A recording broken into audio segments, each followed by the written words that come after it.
The student achievement gap in Decatur is an issue, as well as the graduation rates, and there are definitely disparities between racial and socioeconomic classes. How would you address these discrepancies, and how would you improve the overall student achievement and graduation rates? Hannah, we'll start with you. Yeah, absolutely. We need to address both of those issues, and if it were a one-size-fits-all solution, we would already be doing it. We would have raised the money, we would have brought the people to the table, we would have solved it, or we would be actively solving it. The thing with education is not everybody learns the same. It's going to be a lot of little solutions, a million different ways with everyone involved. Everyone here wants to make a difference in kids' lives, but everyone in this room is gonna have to work together and step up to the plate to help us solve these problems. It's not just going to be the 7 people who are on the board, it's going to take everyone in this community doing little things to help small groups of students at a time. We can take a look at that data of the different socioeconomic areas that are struggling and try to solve the same problems in those areas, but it's going to take all of us. Will? So one of the things that we have to realize is that we don't have the consistency that we need to have inside of Decatur Public Schools. We have 101 open teaching positions. We've lost 6 principals in the past year and a half. We are a community in crisis. We are a district in crisis.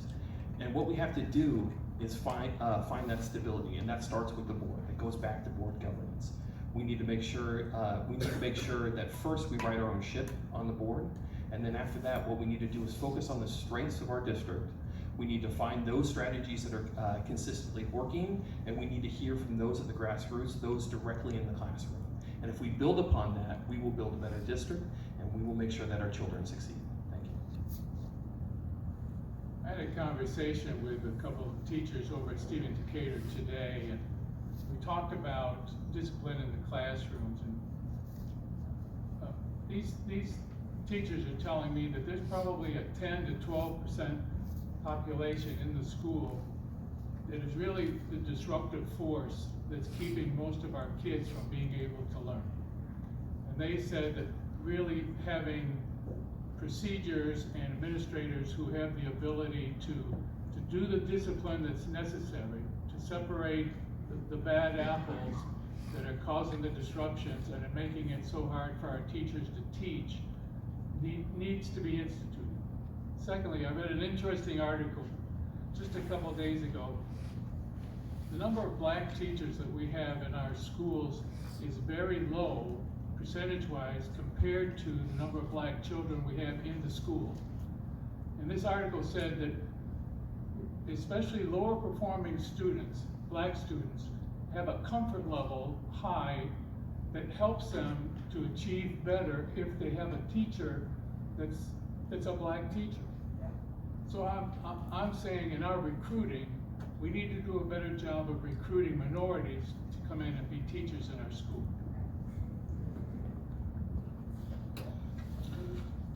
That's a great question, and kind of like what I've heard from my opponents on today, is almost a Grow Decatur answer that if we just put everything out there, everything will be fine, and we can just go and there'll be sunshine and there'll be rainbows. But there are no sunshine, there are no rainbows. When you look at the data for this district, you will see that it's not just about race, but it's about poverty as well. So you have poor white students and you have poor black students that are in the same, that are in the same bucket when it comes to education. So we have black and white, etc., who are not learning in this district. When you have a situation at Hope Academy where no one could pass the state standard around math, then we are, as Will said, a district that is in crisis. And it's not going to be sunshine, and it's not going to be rainbows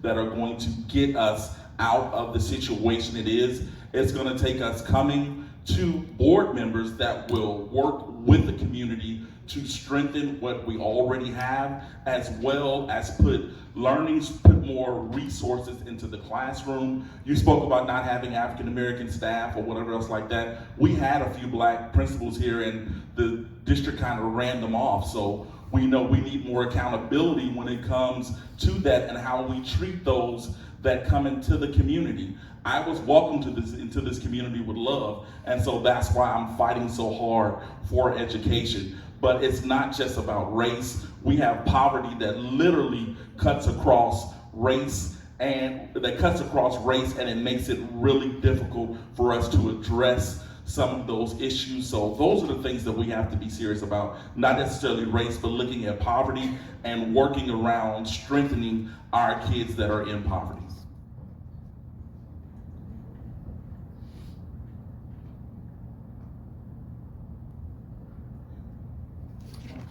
I think that we need to get the community more involved. Some of the programs that helped my granddaughter succeed from first grade reading to fifth grade reading in 2 years was the school implements, they have after school programs like a reading lab, math lab, English lab, where it doesn't come from the school's budget because the community, the high school students volunteer. People from the community volunteer to come in and help these students because they want the students to succeed, because they, as we all know, they are the future of our country. So we have to, as a whole, not just rely on the teachers and the parents, but we need to step up and see what we can do to help our children in our communities succeed. So with that being said, I also think that we can maybe bring back some of the trades that we had in the schools, like maybe auto shop, wood shop, or even home economics.